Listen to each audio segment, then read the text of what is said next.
시작합시다. 오늘부터 이제 새 단원에 들어가요. 경우의 수. 근데 보기 드물게 제가 이 개념서를 꺼냈죠. 바이블이에요. 바이블 기준인데 아마 이제 여기는 거의 대부분 바이블인데 정석 보는 사람도 있고 개념원리 보는 사람도 있고 각자 개념서는 다른데 그래서 내가 개념 수업을 할 때는 주로 무교재 수업을 하는 편이지. 근데 오늘은 얘를 꺼내든 이유가 있고 그리고 사실 자기 개념서가 그게 아닌데요 하는 사람 상관없어요. 예. 왜냐면 오늘 할 내용인 경우의 수 파트라는 게 딱히 어떤 그 공식이나 이런 걸 배우는 게 아니라 문제 유형이 주가 되는 거야. 문제 유형이. 근데 이 문제 유형은 어느 개념서에나 다 있어요. 지금부터 우리가 볼 개념서는. 그러니까 그냥 칠판에 띄워진 문제로 같이 어떤 문제의 유형을 풀면서 경우의 수에 들어있는 가장 기본적인 원리, 그걸 깨닫는다. 그런 시간이다. 라고 생각하시면 됩니다. 그 전에 이제 어떤 단원을 시작을 하면 내가 늘 하는 게 있지. 단원 개관. 특히 이놈의 바이블을 공부하는 사람들은 좀 헷갈릴 수가 있는 게 7단원하고 경우의 수 이렇게 돼 있고 8단원하고 순열 이렇게 돼 있고 9단원하고 조합 이렇게 돼 있어서 마치 이게 대등한 하나씩의 이렇게 단원인 것처럼 착각을 하기가 쉬워요. 그런 거 아니다. 그런 거 아니다. 전체적인 구도를 말해주자면 어떤 거냐면 수학하가 세 가지 거대한 군락으로 되어 있다고 했다. 덩어리를 크게 세 개로 잡을 수가 있어요. 그 중에 첫 번째가 집합과 명제죠. 논리, 논증, 단원이라고 했어요. 논리, 논증. 근데 이제 수학이 가지고 있는 몇 가지 영역들이 있어. 영역들이 있는데 그 중에 이제 논리라는 영역에 아주 일부 가장 기본적인 파트를 하나 배운 거예요. 그리고 이제 뚝 잘라서 건너뛰고 함수 편을 배운 거다. 그래서 함수의 정의부터 실제 사례인 유리함수, 무리함수까지 이 덩어리가 이제 중간에서 가장 큰 녀석이라고 했죠. 그리고 지난 시간에 이제 끝난 거예요. 무리함수까지가. 그리고 마지막 덩어리인 뭐가 있냐면 경우의 수라는 파트가 있는 거예요. 이 단원에 이게 집합명제, 함수, 그리고 경우의 수 요렇게 이제 부를 때 그 통칭의 제목이 경우의 수인 거야. 근데 이 단원의 의미가 뭐냐라고 하면 뭐 고등수학 상하는 대개 어느 파트를 잡아도 그게 수원이나 수투나 너희들 선택 과목의 어딘가로 가 이렇게. 그거랑 연결이 되거든? 연결이 되는데 이 부분은 어디랑 연결이 되어 있는 거냐? 인문계 학생들의 선택 과목인 확률과 통계라는 책이 있어요. 줄여서 확통.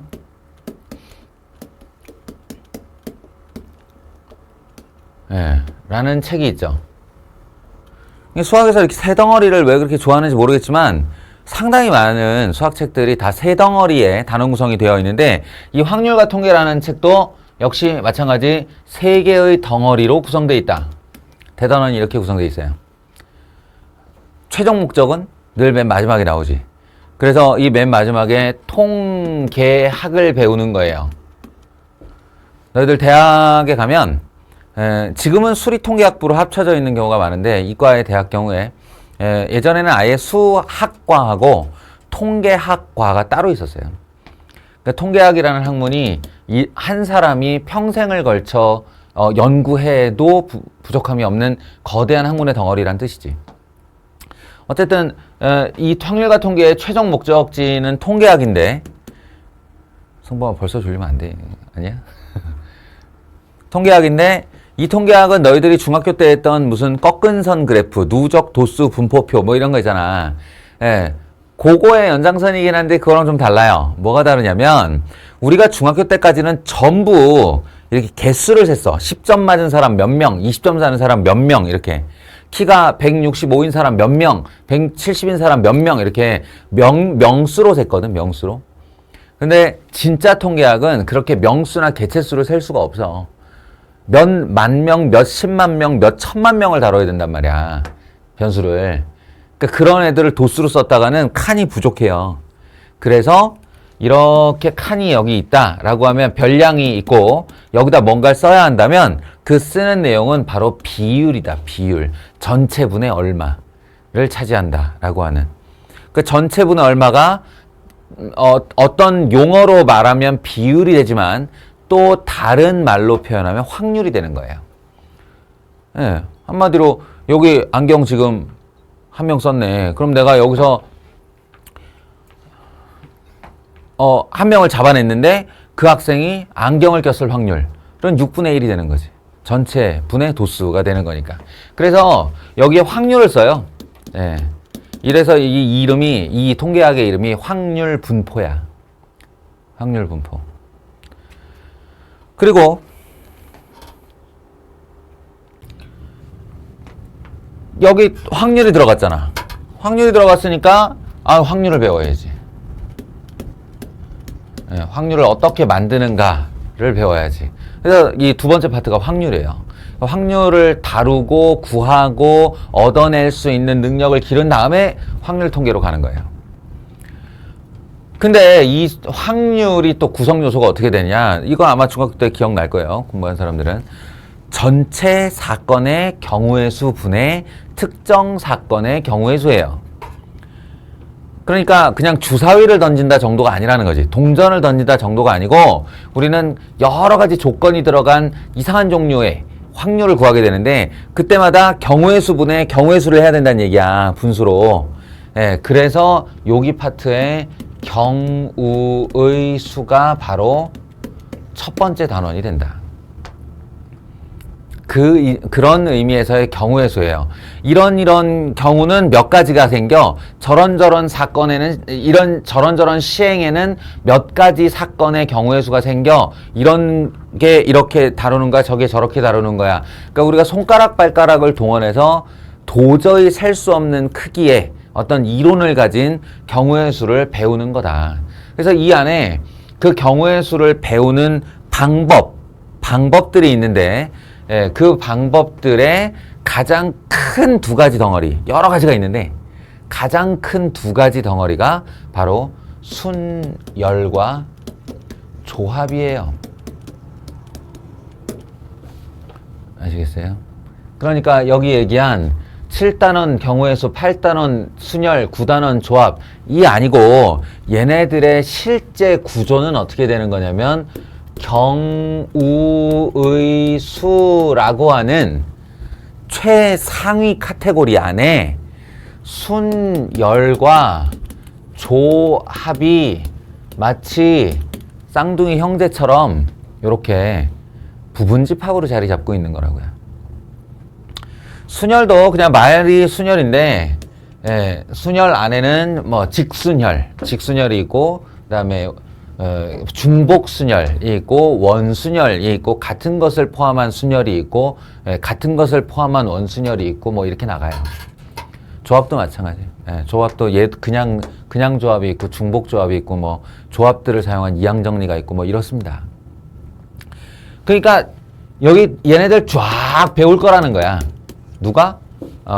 인문계 학생들의 선택 과목 수능을 쳐야 될 사람들이 쫙 배울 거고 자연계에서도 일부 학교들은 자연계 친구들이 2학년 때 확통을 선택하게 만들어서 확통까지는 배우게 내신에 나오게 하는 학교들도 있어요. 자, 그런데 그럼 이건 뭐예요? 갑자기 순열조합은 왜 끌어다 써요?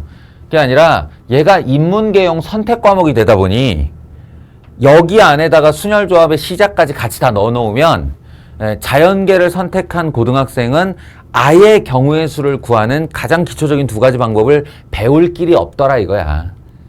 그래서 여기에 거의 제목 수준의 두 녀석을 끌어다가 여기다가 갖다 놓은 거지. 고등수학 하에다. 그 확률과 통계의 서론, 서두 정도로 생각하면 돼요. 근데 이게 우리한테 문제를 야기하지. 어떤 문제를 야기할까? 시험을 쳐야 되는 고등학교 1학년들에게 발생하는 문제는 뭐냐면 학교 선생님이 내가 이거 난이도를 여기가 시험 범위에 포함이 됐고 내가 여기 시험 낼 거야. 그럼 나는 여기를 쉬운 문제를 낼 수도 있지만 어려운 문제를 내실 수도 있어요. 그럼 내 어려운 문제를 내기로 마음을 먹었다. 그러면 이제 어떤 일이 발생하냐면 확통에 있는 이 파트의 문제들이 넘어오기 시작한단 말이야. 통로가 열렸으니까. 그러니까 고3들이나 풀어내는 확통 모의고사 문제가 여기에 등장할 수도 있다. 그거는 학교 선생님들 취향이라 내가 뭐라고 말할 수 있는 부분이 아닌 거지. 알겠어? 아주 간단하게 원래 간단하게 배워야 되는 파트예요. 별로 부담감도 없어야 돼. 그리고 순열과 조합이라는 방법론을 굳이 이게 이제 N permutation R이라고 하는 거고 N combination R이라고 하는 건데 굳이 이런 이론을 쓰지 않아도 그냥 손가락 발가락 대충 동원해가지고 수영도 몇 개 나라고 나면 이렇게 구해질 수 있는 문제 정도의 레벨로 배우는 게 원칙적으로 맞아요. 아닐 수도 있다. 예, 그래서 시험을 대비하는 우리들의 입장에서는 고난도 문제가 나올 것까지 걱정을 하면서 공부를 해야겠지. 그런 측면이 좀 있다. 라는 거고, 그러면은 이제 갑자기 생기는 궁금함이 있을 수 있죠. 전체적인 구도는 이해했지. 우리가 뭘 할 건지도 이해했지. 그럼 이제 이쯤에서 바이블에게 생기는 궁금함. 넌 왜 그러면 이 전체의 최상위 카테고리에 해당하는 경우의 수를 마치 이 대등한 세 개의 단원처럼 이렇게 빼놨냐라는 거예요.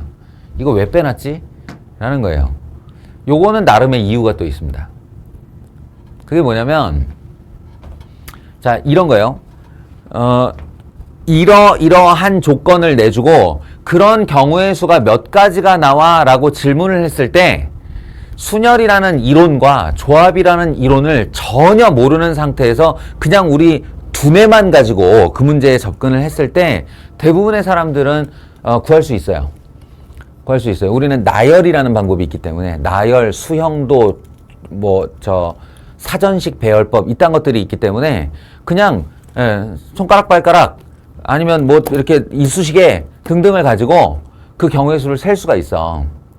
그러니까 그 경우의 수를 그냥 날 것의 이론 자체로 이런 거창한 제목 없이 날 것 그대로 풀어야만 하는 문제들이 있다는 거야. 그리고 그 안에 들어있는 원리 두 가지, 합의 원리와 고배 원리라고 하는 거예요. 이 합의 원리와 고배 원리를 배우는 수순이 필요하다. 그러면서 동시에 얘도 아니고 얘도 아닌 그냥 순수한 경우의 수 문제 들의 의외로 우리가 되게 약점을 보이더라 이거야. 그래서 한 단원을 따로 떼서 경우의 수에는 합의 원리와 곱의 원리가 있으며 이 합의 원리와 곱의 원리에만 의존하는 문제 유형들이 이런 것들이 있다라고 소개하는 단원이에요. 아시겠어요? 여기는 너희가 중학교 때 만났던 문제도 다시 등장할 거야. 예를 들어 돈들 이렇게 종류별로 나열해 놓고 지불 방법의 수, 지불 금액의 수 이런 것들이라든가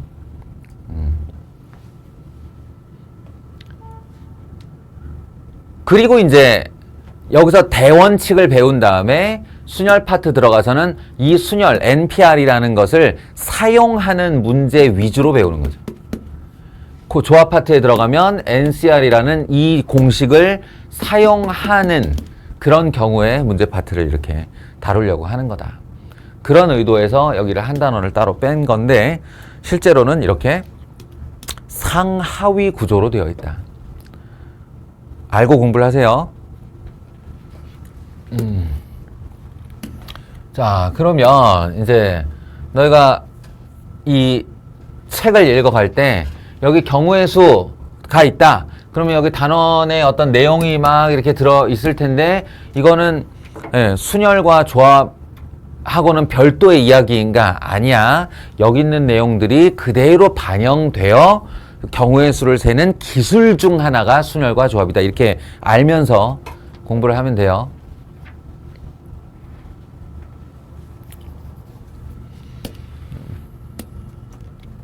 별 얘기는 아니에요. 우리 중학교 때 확률 얘기할 때 나왔던 얘기고요. 다시 한번 그냥 소개를 하는 겁니다. 용어를. 사건이라는 게 있다. 사건. 사건이라는 거는 그게 발생한다. 여기 우연에 의한이 빠져 있는데 우연에 의한 어떤 그 결과물이 발생할 때 일어날 수 있는 결과의 전체. 뭐 이렇게 말이 막연해요 싶은데 사건을 정의하는 건 되게 중요해요. 왜냐면 우리가 그런 거 있잖아. 동전을 던진다. 그럼 동전을 하늘 높이 던졌다가 바닥에 탁 하고 떨어뜨렸을 때 일어날 수 있는 사건의 종류에는 몇 가지가 있는가? 라고 했을 때 그냥 그 상식적인 애들 또는 착한 애들은 앞면과 뒷면이 이렇게 얘기를 하겠지. 근데 우진이 같은 애 꼭 있잖아요. 그래서 박히면 어떻게 해요? 뭐 주사위 던졌는데 1, 2, 3, 4, 5, 6 중 하나가 윗면에 나오겠지 이렇게 말을 했더니 모서리로 박히면 어떡할 건데요? 뭐 이러는 애들 꼭 있지. 그때 그런 장난스러운 반박에도 내가 대답을 해줄 수 있어야 수학이에요. 수학에서 정의라는 건 그런 거야. 정의라는 건 어떤 공격에도 방어를 할 수 있는 그런 총체적인 방어 체계, 그걸 정의라고 해요. 그래서 사건이라는 걸 정의하는 겁니다. 동전을 던졌을 때 나오는 결과에 나오는 사건에 세로로 서는 것은 포함되어 있지 않다 라고 하는 거예요. 그래서 앞면이나 뒷면이 되는 거고 주사위를 던졌을 때도 1, 2, 3, 4, 5, 6이 되는 거고 그렇게 나타나는 결과를 사건으로 약속한다. 그 다음에 이제 어떤 시행이라고 해요. 시행을 해왔을 때 사건이 일어날 수 있는 경우의 총 가지수를 경우의 수라고 한다. 이때 여기 아주 중요한 내용. 이 경우의 수를 셀 때는 빠지는 내용이 있어서는 안 되고 그 다음 중복되는 내용이 있어서는 안 된다. 빠지는 내용이 있어서는 안 되고 중복되지 않게 이 두 가지 원리가 가장 중요한 원칙이에요. 경우의 수를 셀 때. 빠짐없이 중복되게. 쉬운 말 같지? 근데 실제로 아주 복잡한 조건을 주고 구해봐라 라고 하면 어떤 애들은 78개 나오는데 어떤 애들은 3200개 나와. 왜 그런 일이 벌어지게? 어떤 애들은 빼놓고 세거나 어떤 애들은 중복하여 세는 경우가 많기 때문이에요. 그래서 중요하다. 그 다음에 나오는 문장에 이제 우리가 경우의 수를 센다라고 할 때 다시 한번 얘기하지만 순열을 먼저 배우고 조합을 먼저 배우는 게 아니에요. 그냥 경우의 수를 세는 거야. 얘가 조건을 나한테 물어보면 이런 경우가 몇 가지가 있어요? 라고 물어보면 그냥 머릿속으로 생각해서 아니면 또는 연습장에다가 끄적끄적 대면서 요거 나올 수 있으니까 15가지 있어요. 이렇게 대답을 하는 게 경우의 수야. 예? 그때 내가 지금 생각을 한다라고 했는데 그 생각에 너희가 아주 자연스럽게 적용하는 원리가 있어요. 그래서 거기다가 이름 붙일 생각조차 너무 당연하고 합당해서 이름 붙일 생각조차 못한 그런 원리들이 들어있다는 거야. 그게 합의 원리와 곱의 원리라고 하는 겁니다. 그러니까 이거 너무 거창하게 생각하지 마요. 그냥 우리가 상식선에서 당연히 하던 것이다 라는 거야. 내가 맨날 예를 드는 경우가 뭐가 있냐면 여기 수리학당이라는 집에서 집이야 여기가? 여기 수리학당이라는 학원에서 집에 간다. 지수야 너 여기서 집에 가는 방법이 몇 가지야?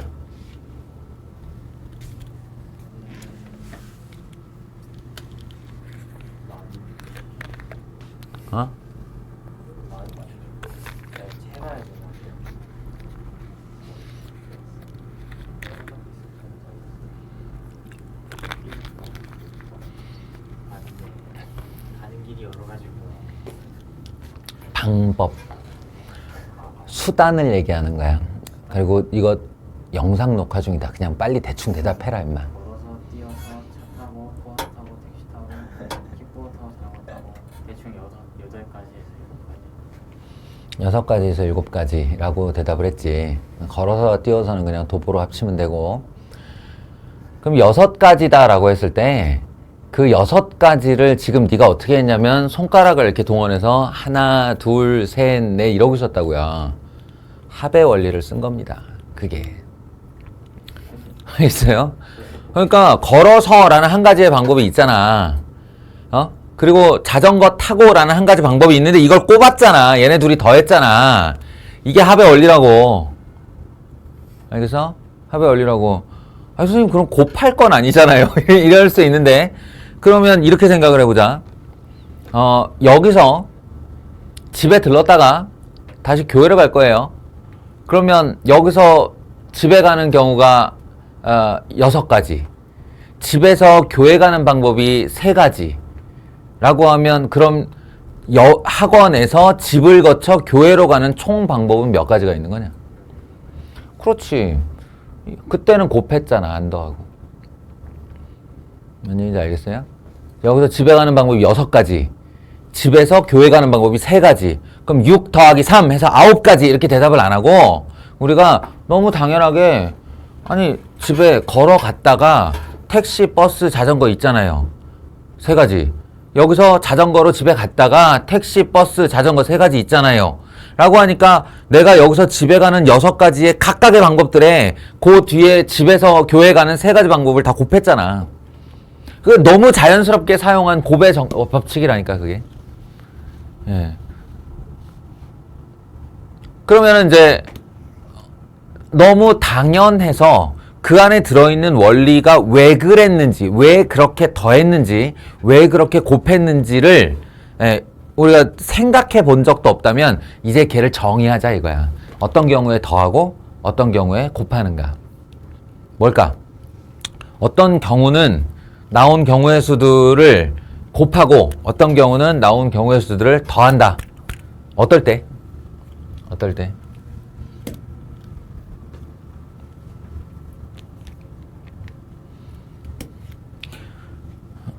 이 단어가 중요한 게 아니고 이 단어가 의미하는 바가 중요한 거지. 동시에 시간의 문제라는 거예요. 시간의 문제라는 거예요. 그러니까 우리는 어떨 때 더하냐면 이 두 개의 사건이 하나가 발생을 하면 그 같은 시간대에 또 하나가 발생할 수 없는 걸 말해요. 그럴 때 더한다고. 여기서 집에를 간다라는 사건이 시작되고 결과가 나왔다면 내가 그걸 걸어가기로 했다. 여기서 집까지 걸어가기로 했다라고 하면 자전거를 타고 갔다, 버스를 타고 갔다, 택시를 타고 갔다, 지하철을 타고 갔다는 일어나지 않는 사건들이 되는 거예요. 동시에 발생할 수 없는 사건인 거지. 알겠어? 그럴 때 우리는 경우의 수를 더해요. 시간적 문제라고. 그리고 여기서 동시라는 건 정말로 이렇게 시계상으로 몇 분 몇 초 이렇게를 얘기하는 게 아니라 결과의 동시성을 얘기하는 거예요. 결과의 동시성. 그러니까 여기서 집에 갔다가 교회에 갔다라고 했을 때 이 집에 가는 사건의 결과들과 집에서 교회에 가는 사건들은 동시에 일어날 수 있다고 보는 거예요. 동시에 일어난 거라고 보는 거지. 시간의 차이가 있지만 결과 자체가 나한테 그렇게 일어났다. 도보로 갔다, 자전거로 갔다. 도보로 갔다, 택시로 갔다. 자전거로 갔다, 택시로 갔다. 이런 얘기가 다 하나하나가 동시에 일어나는 사건들이다라고 보는 거예요. 그럴 때는 곱한다. 알겠죠? 아이고. 너무 당연해서 이렇게 원리를 생각해 본 적도 없는 애라서 이게 읽다 보면 조금 어처구니가 없을 거예요. 근데 그런 거다. 지금 내 말을 잘 기억해 두고 우리가 원래 상식적으로 사용하던 건데 그걸 이론으로 정리해 놓은 거다라고 생각하시면서 차근차근 읽어 보시면 되겠습니다. 그래서 이게 중요한 게 아니야, 경우의 수는. 경우의 수는 이게 중요한 게 아니고 이제 이 원리들이 적용된 문제가 중요한 거죠. 그래서 서두에 이야기했지만 오늘은 문제를 풀면서 이런 문제는 이렇게 접근해야 돼 라는 것을 알려주도록 하겠습니다. 자, 서로 다른 두 개의 주사위를 동시에 던질 때 나오는 두 눈의 수의 합이 4의 배수가 되는 경우의 수를 구하여라. 잠깐 5초만 생각해봐요. 5초만. 나라면 이거 어떻게 구할 거다. 어떻게 할 거다. 본인이라면 이렇게 두 개의 주사위를 상상하겠죠.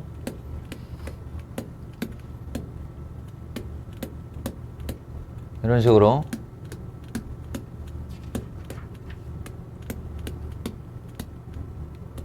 이런 식으로 상상을 하겠죠. 그 다음에 나온 두 눈의 수의 합이 4의 배수가 되는 경우의 수를 구하라.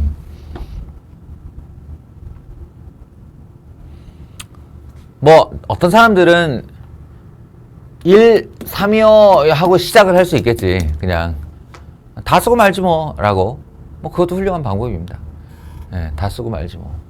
근데 아마 대부분의 사람들은 1,3으로 시작하는 것이 아니라 먼저 이렇게 할 거예요.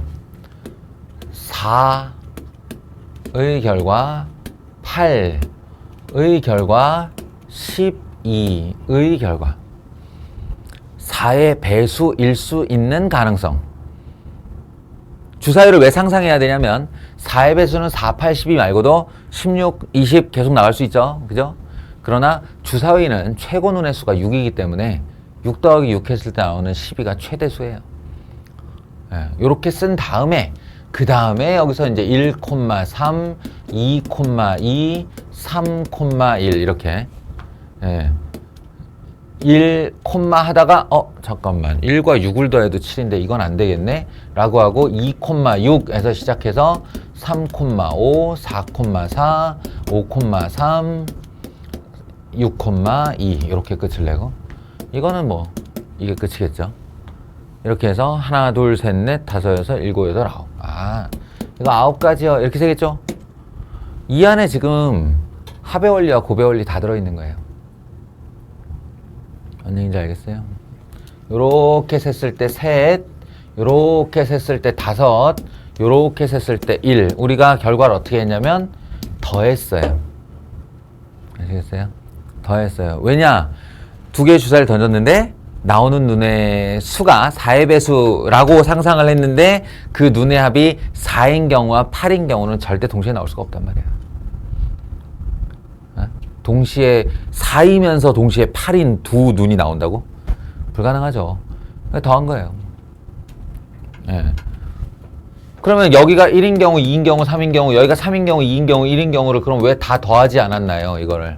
경우의 수를 하나 더하기 하나, 둘, 하나 더하기 하나, 둘 이렇게 왜 안 했나요? 이건 동시에 발생하는 거잖아요. 1,3은. 이해하겠어요? 이게 하나의 결과로 보는 거죠.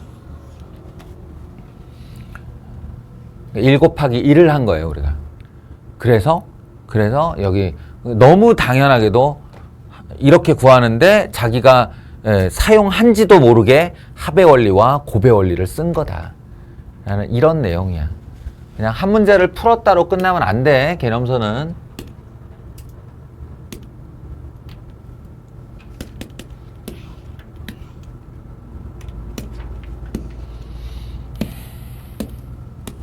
자, 두 번째.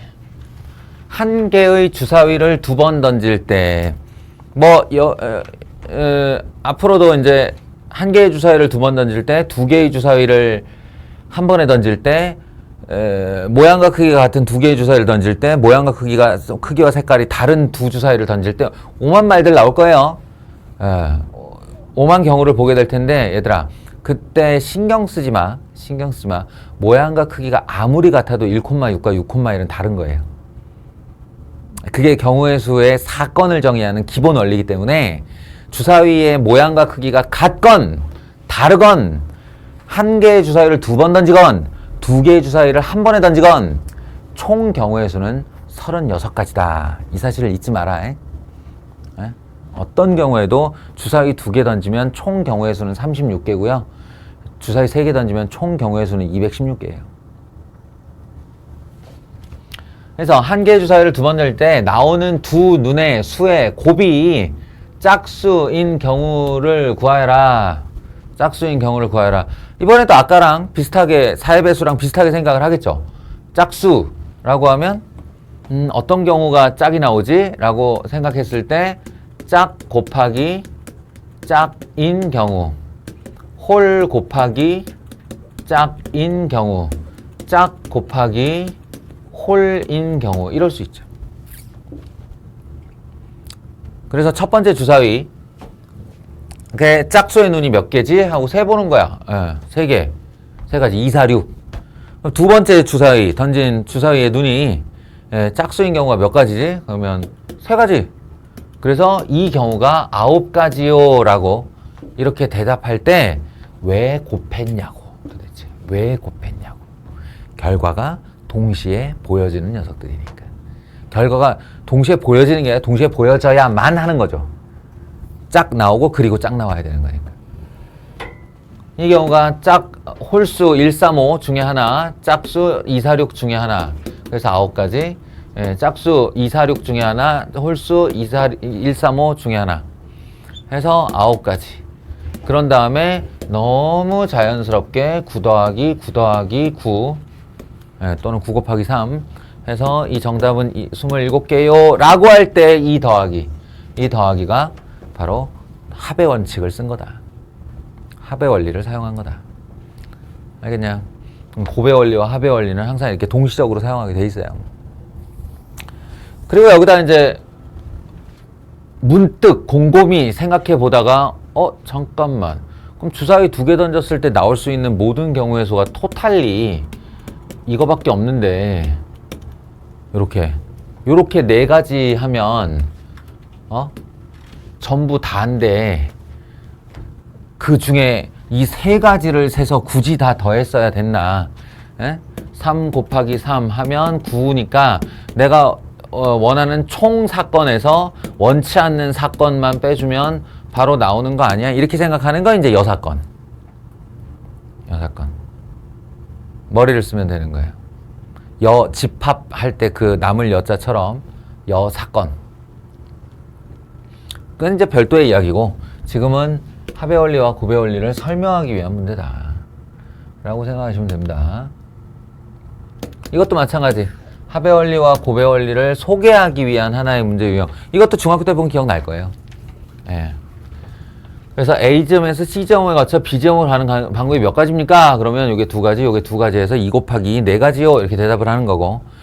A지점에서 B지점으로 그냥 지정을 해버리면 요렇게 거쳐가는 4가지와 요렇게 거쳐가는 9가지 둘을 더해서 13가지라고 대답을 하는데 왜 더했냐 하면 A에서 B를 가면서 C를 거치는 경우와 A에서 B를 가면서 D를 거치는 경우가 동시에 발생할 수 있는 일이 아니다.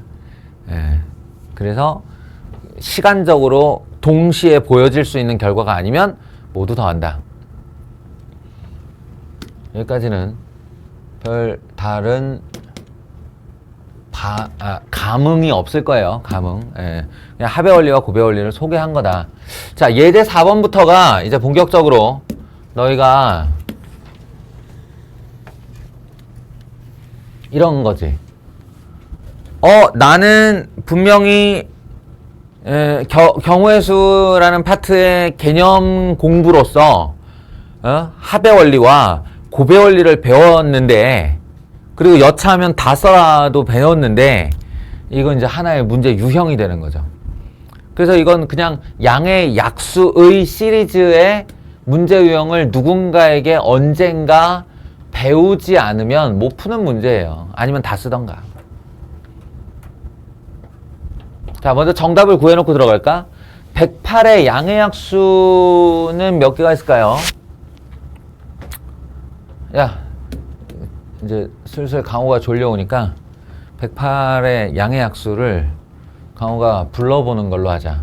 근데 내가 강호에게 도움을 주기 위해서 얘를 소인수분해를 먼저 해놓으려고 해요.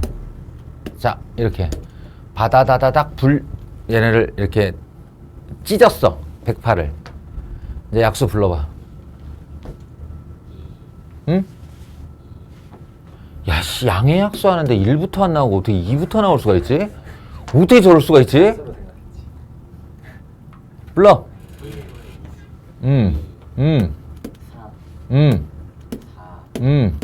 6, 9, 12, 18, 27, 36, 54, 108. 야, 잘한다, 잘한다. 하나, 둘, 셋, 넷, 다섯, 여섯, 일곱, 여덟, 아홉, 열, 열한, 열둘. 그래서 답은 12개. 야, 그럼 양의 약수의 총합을 구하죠. 해야지 뭐.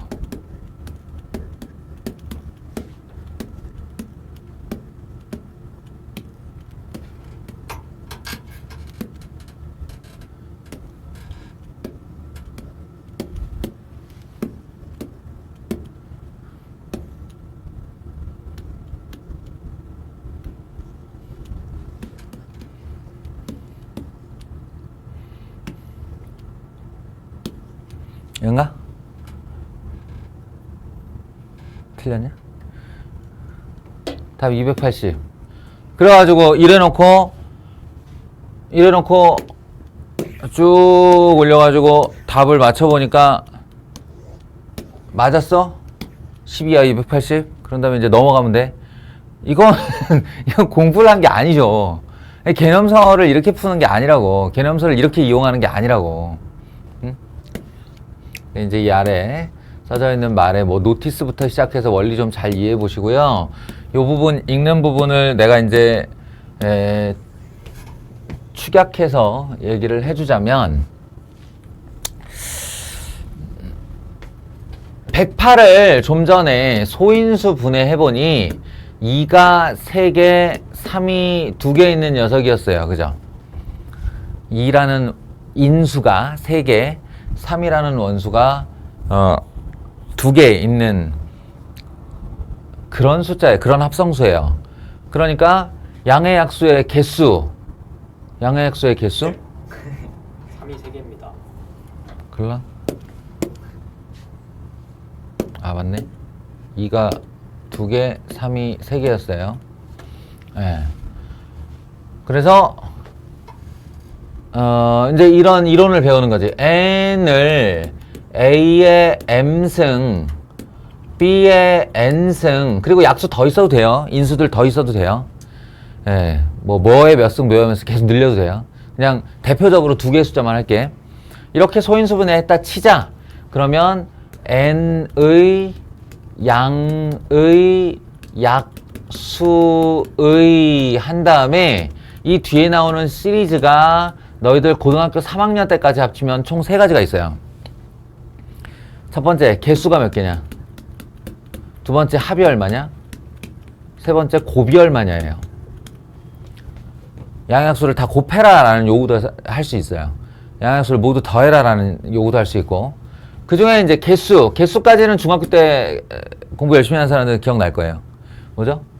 지수에 1을 더하고 지수에 1을 더해서 곱하면 돼요. 만약에 인수가 3개다. C의 L승이 나왔다. 그러면 여기다 L 플러스 1 하나 더 곱하면 돼요. 그렇게 하면 개수가 나오지. 그러니까 얘의 경우에 1번의 답은 2 더하기 1 곱하기 3 더하기 1이 되는 거예요. 지수에 1 더하고 지수에 1 더해서 곱하면 3, 4, 12, 12개가 나오는 거죠. 근데 중학교 때 많은 학생들이 이걸 배워. 학원을 좀 다니면 배워. 근데 왜인지는 잘 안 배워요.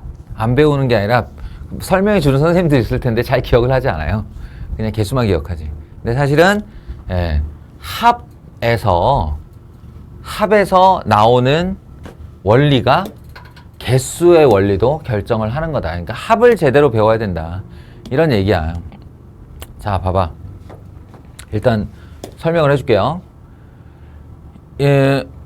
약수라는 게 뭐냐를 잘 생각해 보면, 약수라는 건 일단 108이면 108과 곱하여 얼마가 만들어지는 대상이지. 그러니까 108에 일부여야 한다는 얘기야. 곱하기로서. 그러니까 108을 이렇게 분해를 해놓는 건, 아까 내가 강호 보고 일일이 불러라고 할 때 참고하라고 얘네를 분해해준 이유는 이렇게 조합을 만들어 보라는 거잖아. 네. 그러니까 약수의 정체가 뭐냐면 인수들의 무작위적 조합이에요. 무작위 조합. 그러니까 일부러 인수를 조합하는 게 아니라 인수들이 곱하여 나올 수 있는 총 결과물을 약수라고 하는 거란 말이야. 전체 또는 일부를 사용해서. 근데 우리는 그렇게 하나하나 짜맞추기 하는 게 아니라 빠짐없이 중복됨 없이 세고 싶은 거지. 예, 그걸 보는 방법이 바로 이런 방법이 있어요. 1 더하기 2 더하기 2의 제곱. 이 녀석이 마지막이 제곱이면 여기서 끝내요. 그리고 다시 1로 시작해서 1 더하기 얘가 3의 3승이잖아. 그러면 3이 하나, 3이 둘, 3이 셋 해서 저 마지막 녀석으로 끝을 내는 거야. 이렇게. 근데 왜 더하기를 했나요? 우리가 분배라는 걸 콤마로 배운 적이 없거든. 이렇게 여기에 괄호가 있으면 여기 다 더하기로 해놓고 여기다 다 더하기를 해놓은 다음에 이걸 전개하는 방식으로 분배 법칙을 배웠기 때문에 할 수 없이 연산기호는 더하기를 썼고 이걸 한번 전개한다고 상상해 보세요. 그러면 1, 1 곱한 게 1 하나가 나오지. 그 다음에 여기는 1, 2 곱한 게 2가 하나 나와요. 1, 3 곱한 게 3이 나와요. 4, 1 곱한 게 4가 나와요. 2, 3 곱한 게 6이 나와요. 이렇게 하잖아. 그러면 여기 중 일부와 여기 중 일부가 한 번씩 만나서 전개되어 나오는 모든 시리즈가 여기 다 나오겠지. 그게 약수라는 거예요. 그게 단 한 개 빠짐없이 구해진 약수라는 거예요. 네? 9도 그렇고 12도 그렇고 18도 그렇고 36도 그렇고 54도 그렇고 108도 그렇고 하나 둘셋넷 다섯 여섯 일곱 여덟 아홉 열 열한 아이씨 뭐 하나 빼먹었다. 누구냐? 27. 그죠? 네, 이렇게. 그래서 말이야 지금 얘네들이 한 개도 빠짐없이 다 약수들이라고 했고 그 약수가 이미 더해져 있죠. 그러니까 이 결과물이 하나의 숫자로 나타나지면 그게 양의 약수의 합이에요. 양의 약수의 합. 그러면 이 놈하고 요 놈이 어차피 같은 놈이잖아. 항등식이잖아. 항등식. 모양을 달리했을 뿐 얘는 인수분해 되어 있는 거고 얘는 전개되어 있는 거지. 그러니까 내가 뭐하러 이걸 다 전개한 다음에 이걸 더하고 있나? 여기서 더하면 쉬울걸. 그러니까 1, 2, 4 더하면 7이에요. 이게 7이고 곱하기 이거는 더하면 27, 30, 40, 40이에요. 7 곱하기 40이죠. 합이 280이에요. 이렇게 구하면 더 간단해요. 무슨 얘기인지 알겠어요? 그러니까 요 합부분에 대해서 이론화를 시키자면 합은 1 더하기 a 더하기 a제곱 더하기 점점점 해서 a의 m승까지 1 더하기 b 더하기 b의 제곱 더하기 점점점 해서 b의 n승까지 뭐 m이 더 클지 n이 더 클지 모르지. 예. 이렇게 인수들별로 1부터 시작한 자기의 최종 인수까지를 나열하고 둘을 곱해내면 그게 합이 되는 거예요. 결과가. 지금 이 내용은 수학 1에 가서 등비수열 파트에 가면 한 번 더 배우게 됩니다. 아무튼 그리고 잘 생각해봐. 그럼 양의 약수의 개수는 뭐냐? 그 실체가 개수는 이게 실체라며. 그럼 여기는 항수가 바로 양의 약수의 개수 아니야? 이 항이 몇 개냐? 하나, 둘, 셋, 넷 이렇게 쓸 테니까 그 개수는 바로 저 앞에 있는 이 녀석의 개수인 3개 항과 요 녀석의 개수인 4개 항의 곱의 합인 12개가 바로 약수의 개수인 거지. 알겠어요? 앞에 3개 항이 있었고 뒤에 4개 항이 있었으니까 그걸 전개한다 그러면 여기에 총합 12개의 항이 생길 거예요. 우리 이렇게 할 거라는 거지. 이해돼요?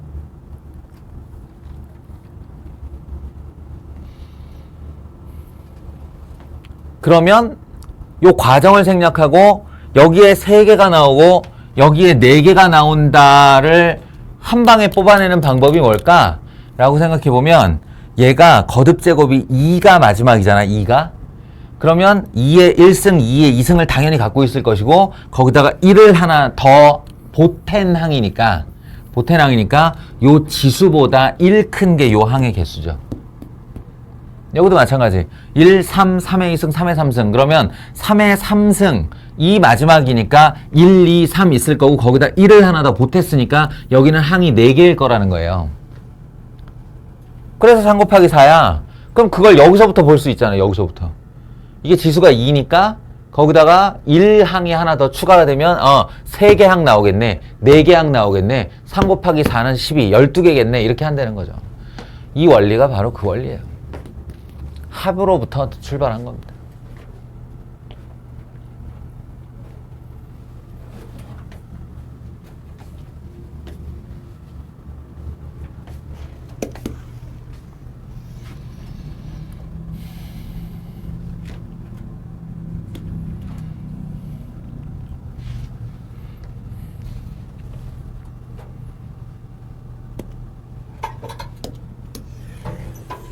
마지막. 양의 약수의 곱을 물어보면 어떻게 되냐. 전부 다 곱해라. 약수를 다 곱해라. 라고 하면 이런 생각을 할 수 있어요. 봐봐. 여기 108이라는 아이가 있어. 108이라는 아이를 두 개의 자연수의 곱으로 한번 표현을 해보자. 예를 들면 1 곱하기 108 같은 거죠. 1 곱하기 108. 또 다른 방법이 있는데 2 곱하기 54가 있을 거예요. 또 다른 방법이 있는데 3 곱하기 36이 있을 거예요. 또 다른 방법이 있는데 4 곱하기 27이 있을 거예요. 또 다른 방법이 있는데 6 곱하기 18이 있을 거예요. 그죠? 또 다른 방법이 있는데 얼마냐면 9 곱하기 12가 있을 거예요. 그죠? 근데 그만해요. 왜냐? 해봐. 1, 2, 3, 4, 6, 9, 12, 18, 27, 36, 54, 108. 요렇게 내려왔다가 요렇게 올라가면 이 약수들이에요. 그리고 한 개도 빠짐없이 다 썼어요. 한 개도 빠짐없이 다 썼어요. 자, 우리가 원하는 게 뭐지? 모든 양의 약수의 곱이죠. 그럼 이미 두 개씩 곱해놨죠, 지금. 그러니까 얘네를 덩어리끼리 이 6덩어리를 곱하면 되는 거란 말이야. 그러니까 얘네들을 이렇게 다 곱한다고 치면 우변에 나오는 곱이 양의 약수의 곱이 된 거죠. 얘네들 졸졸 6개를 다 곱하면 양의 약수를 다 곱한 거잖아. 근데 그게 같다 이거야. 같다. 뭐와? 108의 6승과 같다. 이렇게. 108만 6번 곱한 거잖아요.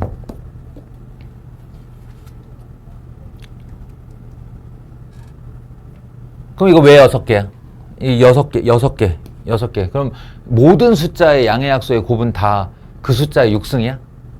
아니지. 이 6 어떻게 해서 나왔나 잘 봐봐. 6 어떻게 해서 나왔어? 그렇지. 약수가 12개니까 둘씩 짝을 지었잖아요. 약수의 절반이에요. 약수의 절반 개수예요. 그래서 약수가 홀수기는 아유, 저런 훌륭한 학생을 보았나. 일단 요걸 쓸게요.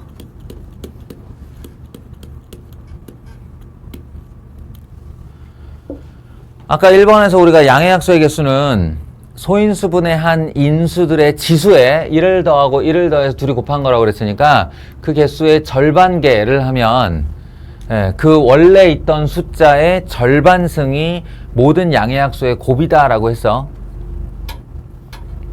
그럼 이제 생각을 조금만 하는 친구들이면 바로 저 질문이 나와요. 선생님, 그럼 양의 약수가 홀수계면 어떡해요? 라고요. 이거는 이제 두 갈식으로 얘기할게요. 결론부터 얘기하면 공식이 동일합니다. 구하는 과정은 다른데 구하는 루트와 원리와 과정은 다른데 결론적으로 공식이 똑같아. 그래서 이거 하나만 외우시면 돼요. 근데 이 원리를 내가 과연 소개를 해야 되느냐에 대해서 좀 의문이 있긴 한데 이런 거야. 이런 거야. 약수가 홀수계라는 게 무슨 말일까? 약수가 홀수계. 맞아요. 약수는 이렇게 약수의 개수는 어디 갔어? 이렇게 두 개를 곱하는 거기 때문에 웬만해선 짝수야. 왜냐면 짝짝 곱해도 짝수고 짝홀 곱해도 짝수고 홀짝 곱해도 짝수니까. 그러니까 이게 유일하게 홀수가 될 때가 언제냐면 홀일 때거든. 근데 더하기를 했으니까 결과가 m이 짝수란 소리예요. m이 짝 그리고 n이 짝일 때만 홀이 돼서 약수의 개수가 홀수계가 돼. 근데 이 m과 n이 둘 다 짝수라는 말이 무슨 말이냐? 이거 짝수, 즉 2의 배수, 이거 짝수, 즉 2의 배수. 그러니까 그거 두 개에서 2를 빼가지고 전체로 이렇게 묶어버리면 n이 어떤 수의 제곱수라는 뜻이에요. 그러면 봐봐요. 내가 그냥 사례를 하나 보여주고 끝낼게. 144 해볼까? 144? 144는 2의 4승 곱하기 3의 아니다. 3의 제곱 맞죠? 예. 12 곱하기 10이야 저게. 예. 그래서 2의 제곱 곱하기 3을 제곱하면 되니까 2의 4승 곱하기 3의 제곱이거든요. 그럼 이거 약수의 개수 몇 개야? 아이고. 약수의 개수가 15개죠. 15개인데 모든 약수의 곱을 하여라 라고 하면 지금 내가 말한 이 공식에다 집어넣으면 어떻게 될까? 144의 2분의 15승이 되죠. 2분의 15승. 근데 이 2분의를 걱정할 필요가 없어. 저는 이런 지수는 처음 보는데요. 걱정할 필요가 없어요. 144가 이미 12의 제곱이기 때문에 그놈의 2분의 15승을 하면 결과적으로 12를 15번 곱했다가 돼요. 근데 잘 봐. 12를 15번 곱했다의 의미를 잘 보세요. 얘 약수를 나열해보면 144는 1 곱하기 144 144는 2 곱하기 72 144는 3 곱하기 얼마? 48 144는 또 뭐 있냐? 4 곱하기 7 4 32 4 6에 24 36 144는 8 곱하기 아닌데? 중간에 있는데? 6 곱하기 6 24 144는 8 곱하기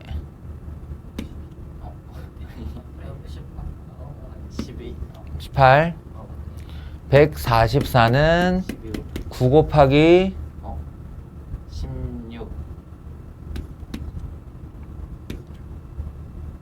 16 마지막 144는 12 곱하기 12죠. 아유 먼 길 왔다. 어떻게 되는 사건인지 알겠어? 모든 양의 약수를 곱해라 라고 하면 아까는 이게 이렇게 내려왔다가 이렇게 올라가면서 세면 됐죠. 근데 지금은 여기 12 곱하기 12가 문제인 거야. 이 12 곱하기 12가 문제인 거야.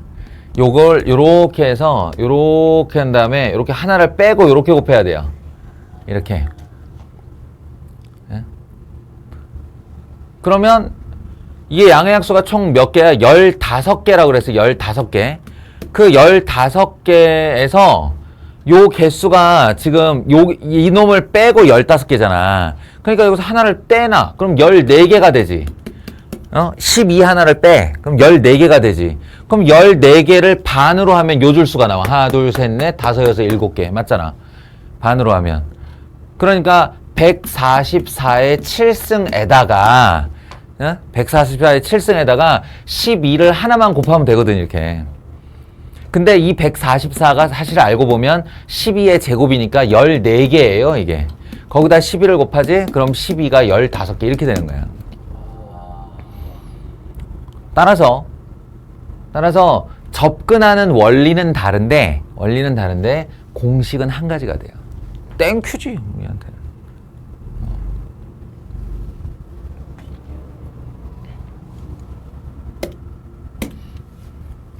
아시겠어요? 그러니까 이 양해약수의라는 단어가 나오면 그냥 뭐 이렇게 하면 되지 라는 거는 오산이야. 이게 막 3,000대 숫자가 나올 수도 있고 4,000대 숫자가 나올 수도 있어요.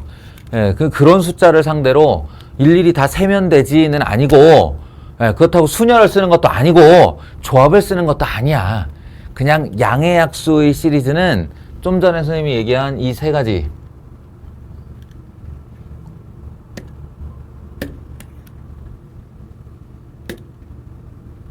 어디 갔어? 오! 지워버렸네? 아, 여기 있다.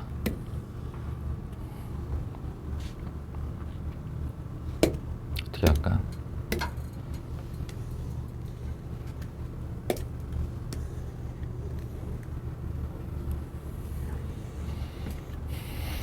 이걸 노트에 적어 놓고 언젠가 어느 순간인가 배워서 알고 있는 바를 적용시키는 거예요.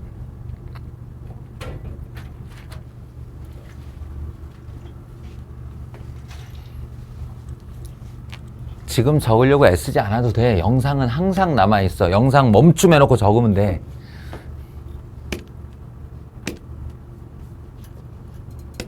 그 다음 그거는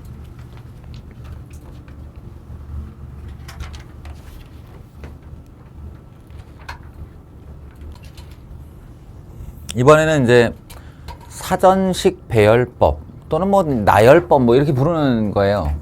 별거 아니고 그냥 쓰라는 거지 뭐. 3x 아이고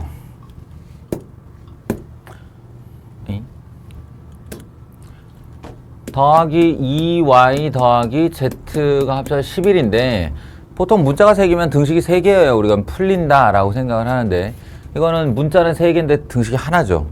원래 못 푸는 거예요. 그런데 거기다 자연수 조건을 걸면 기억나지? 부정방정식. 그래서 자연수 조건을 걸어서 이제 저기에 해당하는 순서쌍들을 찾아라 라고 하는 건데 그냥 기본적인 원리는 뭐냐? 나열하는 거지 뭐. 나열하는데 기왕이면 큰 개수를 가진 놈부터 고정. 예, 큰 개수를 가진 놈부터 고정. 그러니까 얘 같으면 3, 2, 1이니까 개수가 3인 x를 1부터 x를 2, x를 3 하면 끝이죠. 왜냐면 x가 4가 되면 12가 되니까 더 이상 안 나올 거 아닌가. 예.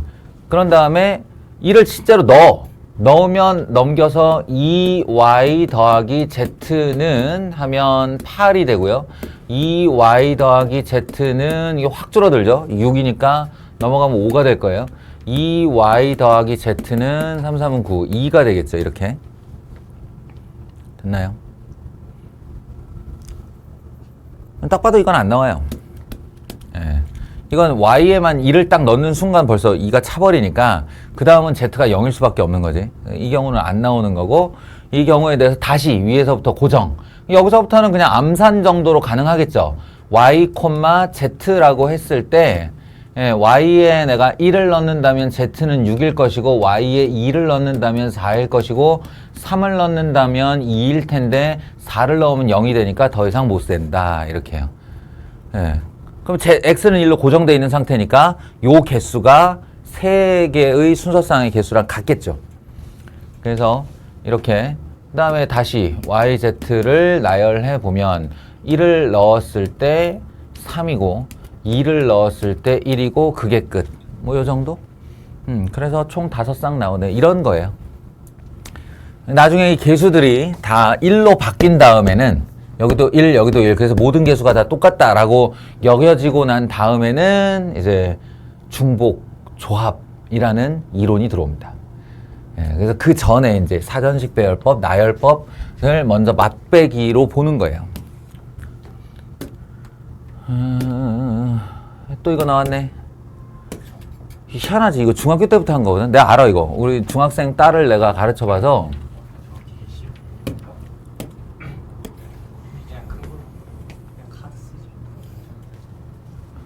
이거 중학교 때부터 분명히 나오는 건데, 그리고 원리도 다 배워 그때. 다 배우고 방법도 배우는데 시험 치고 나면 이렇게 머리에 지퍼를 열어가지고 시험지에 콸콸콸 붓고 나오죠.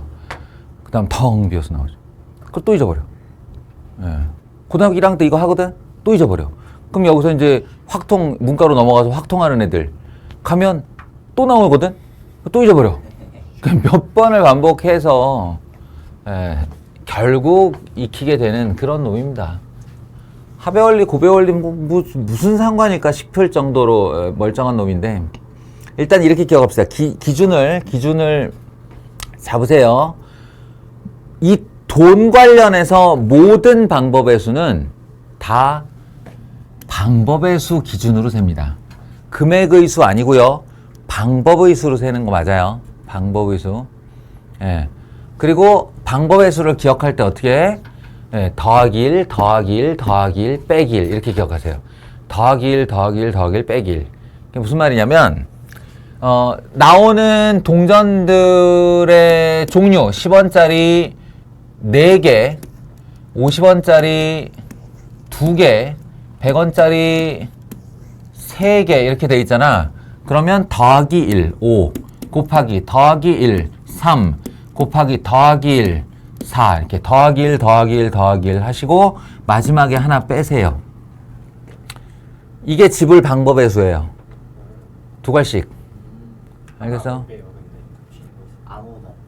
그러니까 여기서 더하기 1을 하는 원리랑 같은 건데, 이 더하기 1 한다는 게 무슨 말이냐면 10원짜리 동전이 4개인데 얘를 하나 쓴다, 2개 쓴다, 3개 쓴다, 4개 쓴다 라는 4가지 방법에 안 쓴다를 하나 포함하는 거야. 그게 더하기 1이야. 안 쓴다. 그러니까 얘도 안 쓴다, 하나 쓴다, 2개 쓴다, 3가지. 안 쓴다, 하나 쓴다, 2개 쓴다, 3개 쓴다, 4가지. 근데 이게 조합이 되다 보니까 여기서 안 사용한다, 안 사용한다, 안 사용한다, 돈을 안 내겠다는 얘기지. 그러면 지불 방법이 아니잖아요, 그거는. 그죠? 돈을 안 내는 건 지불 방법의 수가 안 되니까 빼기 1 해서 그 지불하지 않는 경우를 뺀 것을 답으로 한다. 왜? 0원을 지불하는 경우는 제외한다. 저 말이 이게 이제 애들이 또 가서 클레임 걸어서 적어 놓은 거야. 아니 지불하지 않는 것도 방법이잖아요. 뭐 이러면서 꼭 있지 어디 가나 그놈의 클레임. 적어 놓은 거고. 자, 알겠어. 기준을 지불 방법의 수로 세세요. 지불 방법의 수만 기억하세요. 그 다음에 지불 금액의 수는 뭘 기억하느냐? 결국 얘도 방법의 수로 셀 건데, 방법의 수로 셀 건데, 다만 전 단위의 돈의 개수가 다음 단위를 넘었을 때 환전한다. 이것만 기억하면 돼. 환전의 핵심이 있어요. 환전. 예. 그러니까 뭐냐면 10원짜리 4개로는 50원을 만들 수 있나 없나? 안 만들어요. 그럼 환전을 안 해요. 근데 50원짜리 동전 2개로는 다음 단위 돈이 만들어져 안 만들어져?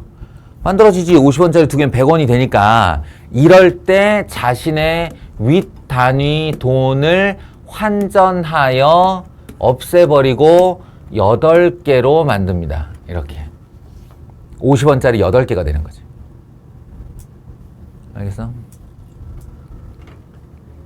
합계 400원이잖아. 그러니까 50원짜리 이 전 단위의 돈의 개수의 합산이 다음 단위 돈을 넘어가면 상위의 돈을 환전하여 내린다. 그 다음에 방법의 수 5 곱하기 9 빼기 1. 알겠어요? 이거 설명하려면 또 한 30분 해야 돼. 예? 그러니까 일단은 방법을 먼저 외우는 걸로. 이 풀이법을 먼저 외우는 걸로. 예, 돈의 단위가 넘어간다는 뜻은 금액에서 우리가 50원짜리 2개로 100원을 지불하나 100원짜리 1개로 100원을 지불하나 같은 것으로 보겠다는 거잖아. 100원의 지불로 보겠다는 거잖아. 그러니까 결국은 이 전 단위 돈이 넘어간다는 얘기는 이 돈이 내가 금액을 합쳤을 때 100원과 50원을 구분하면 안 된다는 걸 뜻해요. 그러니까 작은 단위 돈으로 만들어서 계속 50원, 100원, 150원, 200원 이렇게 만들 수 있다는 뜻이지. 근데 10원은 그럼 왜 환전 안 해요? 그러는데 이거는 다음 단위 돈을 못 만들기 때문에 여기 중간에 비어버리는 금액이 생겨요. 무슨 말이냐면 50원하고 10원짜리 4개면 90원이잖아. 그지? 그러니까 이 다음 단위 돈을 만들 수 없으면 이제 이걸로 150원은 못 만드는 거잖아. 50원짜리 2개와 10원짜리 4개로 150원은 못 만드는 거잖아요. 150원이라는 돈을 만들 수 있어야 환전을 하는 거라고. 무슨 얘기인지 알겠어요? 그럼 얘도 만약에 넘었으면 어떻게 해요? 그러면 이거 내리고 합쳐서 또 내리는 거예요. 그렇게 해서 환전을 다 마친 다음에 방법의 수로 세는 거다. 기억하시면 됩니다. 반복해서 보세요. 나는 알고 있으니까 말을 쉽게 하지만 너희는 그렇게 쉬운 얘기가 아니에요. 그리고 이제 우리의 고질병 등장, 고질병이라기보다는 이제 뭐랄까,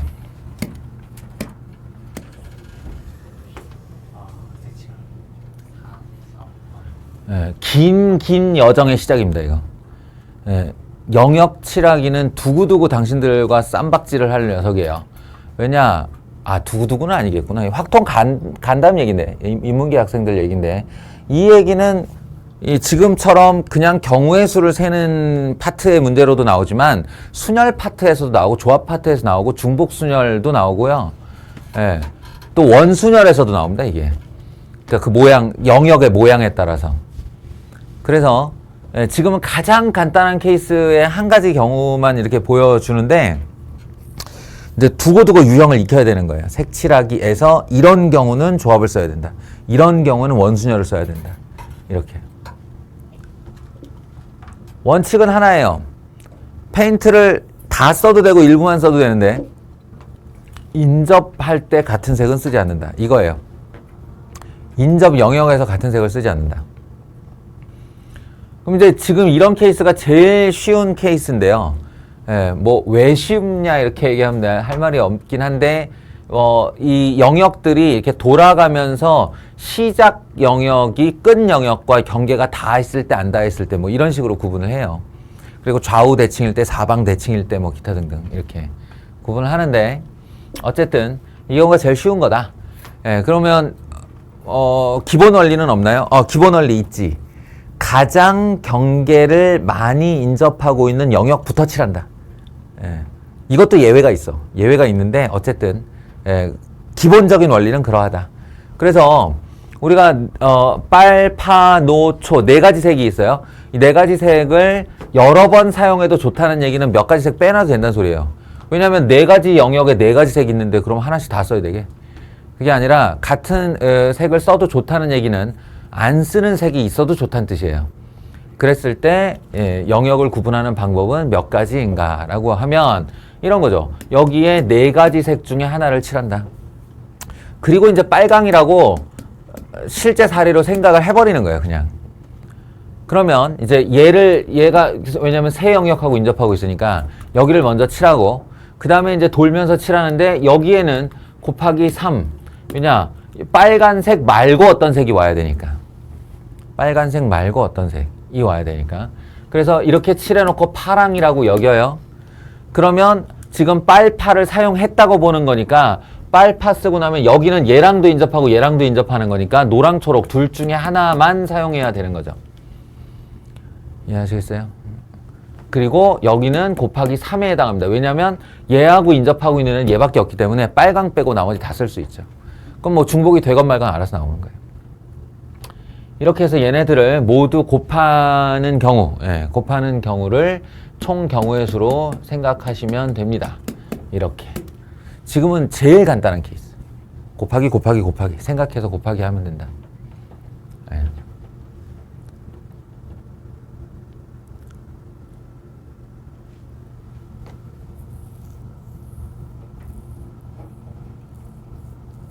근데 이 곱하기라는 거 말이야. 곱의 원리지. 곱하기라는 거 곱의 원리지. 그러니까 사실은 말이에요. 지금 이 곱하기가 암시하고 있는, 내재하고 있는 바는 어떤 거냐면요. A 영역에 네 가지를 곱했다라고 하는 건 여기에 빨강이 오는 경우, 파랑이 오는 경우, 노랑이 오는 경우, 초록이 오는 경우 요렇게를 상상한 거잖아요. 실제로는. 그리고 내가 A 영역 아니구나. B 영역이구나. 쏘리.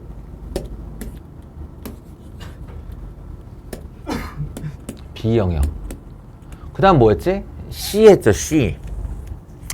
이 C에 이거를 실제 곱하기 3을 어떻게 생각할 수 있냐면 여기 4개가 있는데 이 4개마다 이 빨강을 만약 썼다고 한다면 파노초를, 파랑을 썼다고 한다면 빨노초를, 노랑을 썼다고 한다면 빨파초를, 초록을 썼다고 한다면 빨파노를 쓸 수 있어서 이 하나하나당 뒤에 3가닥씩 더 붙는다에 곱하기 3이에요.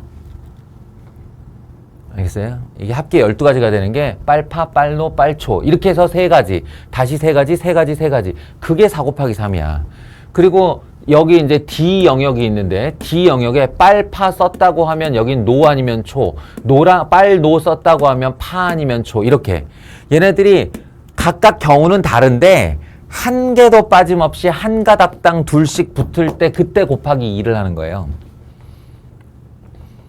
그리고 다시 이 경우에 대하여 A의 영역에는 빨강, 파랑, 노랑을 썼다고 하면 이 빨만 딱 쳐다보면서 빨 말고 파, 노, 초 중 아무거나 와도 돼요. 이런 뜻이거든. 그러니까 이 한 가닥마다 그 뒤로 똑같은 가지가 펼쳐질 때 이렇게 이런 식으로 그 다음까지 이렇게 펼쳐질 때 그때 곱하기란 걸 쓰는 거예요. 대단히 중요한 능력입니다. 이거는 이걸 상상하는 능력은. 그래서 이 그림 있죠. 지금 이 그림을 요렇게 마지막으로 한 가닥만 이렇게 모아보면 여기서 이렇게 나뭇가지가 올라와서 주 기둥이 올라와서 가지를 펼치고 또 다시 가지를 펼치고 가지를 펼쳐서 쫙 이렇게 90도로 보면 나무 숫자 써서 수형도라고 합니다. 수형도.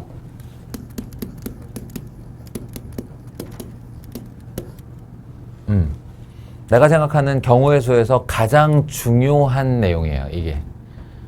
너희는 어떤 경우의 수 문제건 그걸 수형도로 실제로 써보고 수형도를 상상하는 훈련이 되어 있어야 돼요.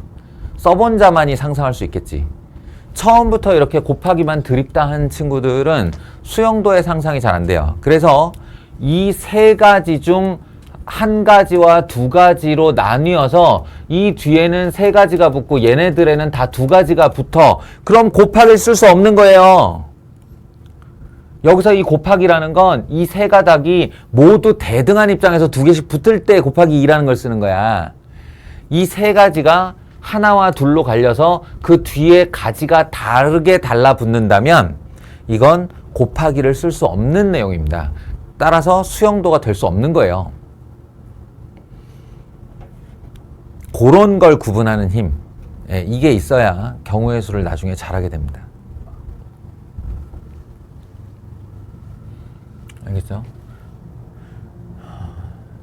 지금 이 사례랑 비교할 수 있는 내용이 바로 이 문제예요.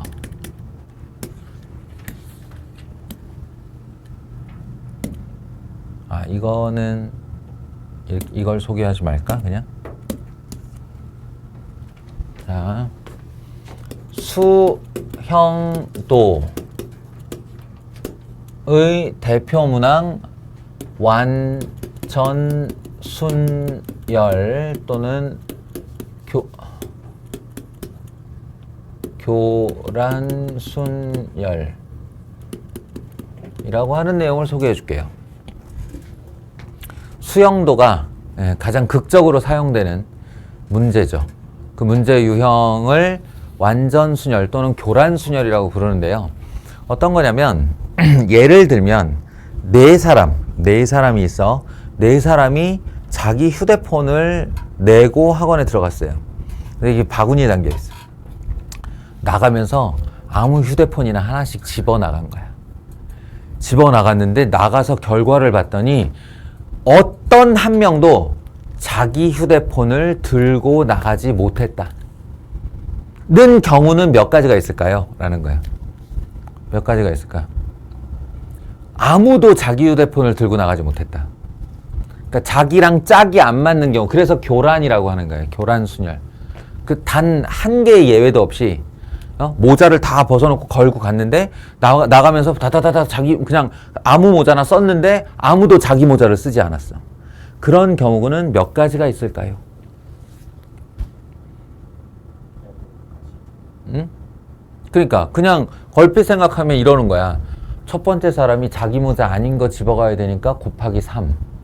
두 번째 사람은 앞 사람 거 빼고 내 거 아닌 거니까 곱하기 2. 곱하기 2, 곱하기 1? 4, 3, 12, 12개? 뭐 이런 식으로 대답을 하는 거야. 그냥 수영도를 해본 적이 없는 거지. 근데 이게 실제로 어떻게 나오냐면요. 보세요. A가 자기 휴대폰, 자기 모자에 이렇게 짝을 지어 봅시다. 자, 여기서 A, B, C, D라는 사람이 small a, b, c, d라는 물체를 가지고 있었어요. 자기 거야. 그리고 이제 반납을 했어. 그리고 나갈 때 집어들었는데 아무도 자기 걸 집어들지 않는 경우를 세보자 그랬어요. 그러면 A는 어떤 경우가 있지? A는 B와 C와 D가 있죠. 네, 세 가지예요. 세 가지.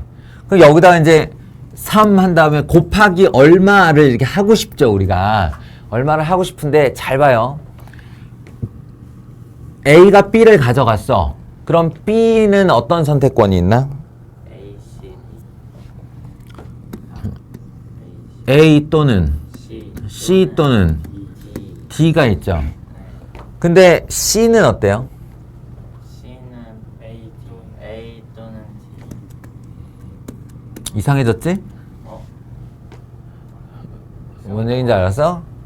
이게 얘가 자기 거를 가져갔을 때 B에게는 내 걸 선택하면 안 된다의 초이스가 있는데 A가 이미 내 걸 가져갔네? 그럼 얘는 프리한 거잖아. 근데 그러지 않았을 경우에 A가 내 걸 가져가지 않았을 경우는 B는 A가 가져간 것과 내 자신의 것에 두 개의 그 제외의 요소가 생겨서 두 가지가 돼요. 얘도 마찬가지일걸? A와 C잖아요. 그러면 이 곱하기 얼마가 안 되는 거야. 이 세 가지 당 달려있는 가지수가 다르니까. 알겠어? 이 곱하기라는 개념이 쓸 수가 없는 게 되는 겁니다. 그리고 이거 뒤도 일일이 다 세는 수밖에 없어. 잘 봐. B, A 서로 교차가 됐지? 그럼 이제 남은 휴대폰이 뭐야? 남은 휴대폰이? CD 께 남았지? 그럼 얘가 C 걸 가져갈 수 있냐? 안 되지. 그러니까 D, C 한 가지밖에 없어요. 여기는. 또 이거 B, C 썼어. 이제 뭐 남았어? AD 남았어. 그러면 얘는 A를 가져갈 수 있나? 안 돼요. 얘가 A를 가져가면 얘가 D를 가져가거든요. 자기 거랑 짝이 되면 안 된다 그랬잖아. 그러니까 D, A밖에 방법이 없어요. 알겠어요?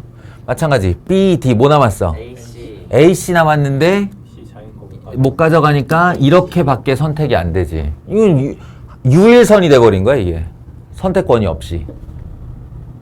근데 이 경우에 봐요. A, C, A 뭐 남았어? B, D. 그럼 D, B 할 수밖에 없지? 근데 C, D의 경우에는 뭐 남았어 지금? A, B 남았는데 A, B랑 C, D랑 상관이 있어 없어? 없으니까 여긴 다시 두 가닥이에요. A, B와 B, A가 있죠. DA야, DA. 그럼 뭐 남았어? BD. BC 남았죠? BC인데 이거니까 BC 이렇게 될 수밖에 없겠지?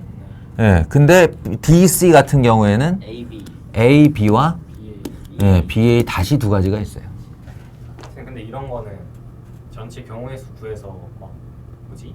다 가져가거나 한 명이라도 그 뭐지? 자기 걸 가져가는 거를 빼서 하는 건 안 돼요? 여사건 네. 예. 해봐. 아, 많이 빡센가? 여사건의 경우의 수를 센다는 건 그 여사건이 압도적으로 적어야 돼. 근데 네가 지금 얘기하는 여사건에 어떤 게 있냐면 A가 자기 걸 가져가는 경우, AB가 자기 걸 가져가는 경우, ABC가 자기 걸 가져가는 경우, ABD가 자기 걸 가져가는 경우 그게 더 많아요. 이게 최선이에요. 하나, 둘, 셋, 넷, 다섯, 여섯, 일곱, 여덟, 아홉 이렇게 총 9가지 순서상이 있다. 알겠어요? 수영도 물론 교과 과정을 벗어나면 공식도 있고 순열도 있고 뭐 식도 있습니다. 이거 다. 예. 근데 교과 과정 내에서는 이게 이제 전부 다 수영도. 그래서 이 교란 순열의 경우에는 이 대상이 자기 걸 자기가 못 가져간다는 컨셉이니까 그 대상이 3명 아니면 4명 아니면 5명밖에 안 나와요, 문제가. 5명도 잘 안 나와. 왜냐면 5명의 이거 순서상 하면 44가지 나와요. 44가지 순서도 이게 수영도를 시킨다는 게 말이 안 되잖아. 예. 그러니까 어떻게 하냐면 요거 3개를 이제 학원 강사들은 2, 9, 44를 외우라고 한다. 딱 3개만 외우면 되잖아. 2, 9, 44. 3명일 경우, 4명일 경우, 5명일 경우. 2, 9, 44. 이렇게 외우는 거야. 제일 많이 나오는 건 얘고. 지금의 경우. 오. 어? 여기도 있네. 제일 많이 나오는 경우. 그러니까 지금 이 문제를 보면 너희가 이 문제가 교란순열인만 알아내면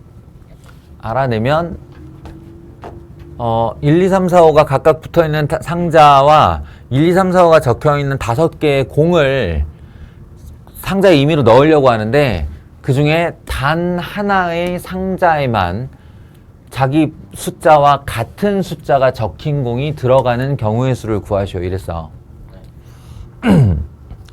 이거는 1번 상자에 1번 공이 들어가는 경우를 가정을 해. 그러면 상자 뭐 남았어? 2, 3, 4, 5. 공 뭐 남았어? 2, 3, 4, 5. 여기서 교란순열. 몇 가지라고? 네 가지. 9가지. 9가지. 그러면 1번 공이 1번에 들어갔다 말고 뭐 있을 수 있어? 2번이 들어가고 3번이 들어가고 그게 총 몇 가지일까? 5가지. 5가지. 5, 9, 45. 이게 답이 45인 거예요. 알겠어요? 1번 공을 1번에 넣은 경우가 9가지. 그럼 나머지 공도 마찬가지. 2번이 2번에, 3번이 3번에. 그렇게 하면 그런 경우가 총 5가지가 있고 남은 4개에 대해서 완전 순열을 시행하면 항상 9가지가 나올 것이다. 5, 9, 45 뭐 이런 거예요. 그러니까 이런 애는 순열을 쓰는 것도 아니고 조합을 쓰는 것도 아니고 그냥 배워야 되는 거야. 언제 어딘가에 누군가에게 배우는 거예요. 그리고 기억을 잘 하고 있다가 문제가 나오면 푸는 거죠. 자, 이렇게 해서 순열과 조합을 들어가기 전에 어떤 그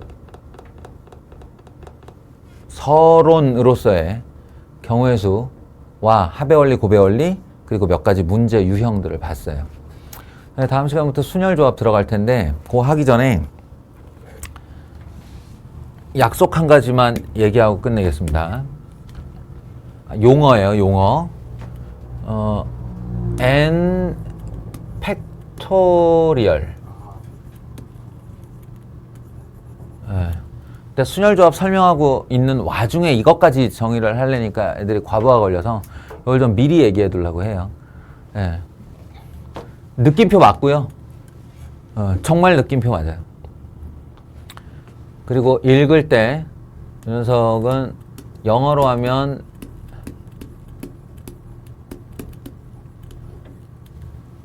팩토리얼입니다. 팩토리얼. 그래서 그냥 요즘에는 영어가 일반화돼 있으니까 엠팩토리얼 이렇게 읽고, 옛날에 이제 그 영어보다는 일본어를 쓰는 걸 더 좋아하던 시절, 그 시절에는 이제 계승이라는 이름을 썼죠.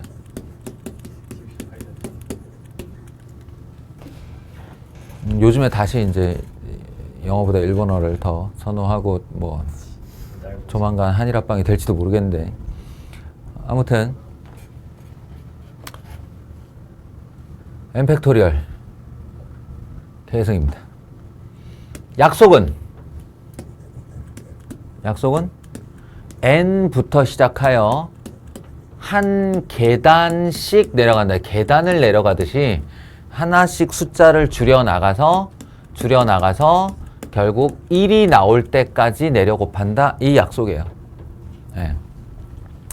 2 팩토리얼은 2 곱하기 1이고요. 그래서 결과는 2고요. 3 팩토리얼은 3 곱하기 2 곱하기 1이고요. 그래서 결과는 6이고, 4 팩토리얼은 4 곱하기 3 곱하기 2 곱하기 1이고, 그래서 24고, 5 팩토리얼은 그렇게 나열을 하면 120이고, 뭐 이렇게 된다는 거예요. 그래서 변형적인 표현도 가능해요. 어떤 거냐면 5 팩토리얼은 5, 4, 3, 2, 1이잖아. 그러면 5만 따로 곱하고 4 팩토리얼이라고 해도 되죠. 뭐 4, 3, 2, 1이니까. 혹은 5, 4, 20까지만 쓰고 3 팩토리얼이라고 쓸 수도 있어요. 그냥 5 곱하기 4 곱하기 3 팩토리얼이니까. 이런 변형 표현 다 가능하고요. 그리고 마지막으로 약속할 녀석은 이건데요. 0 팩토리얼. 이게 애초에 취지에 맞질 않죠. 왜냐면 어떤 자연수에서 출발해서 1이 나올 때까지 내려가며 곱하라 라고 말을 했는데, 갑자기 웬 0? 0은 더 내려갈 때가 있질 않은데. 근데 이게 실제 수의 약속으로 존재한다기보다는 어떤 연산을 하다가 등장을 해. 순열과 조합에서 연산을 하다가 등장을 해버려. 공식 때문에. 그러면 얘가 1이어야만 그 공식이 통과가 돼요. 그래서 그냥 약속을 해버립니다. 약속. 0 팩토리얼은 1이다라고. 그러니까 그냥 우겨. 원리적으로 어떻다 이런 걸 다 떠나서 0 팩토리얼은 1이야 라고 약속했다. 정의했다. 이렇게 아시면 되겠습니다. 0 팩토리얼은 1이다. 됐나요? 그럼 이제 이렇게 준비 과정을 마치고 다음 시간에 순열과 조합을 해보겠습니다.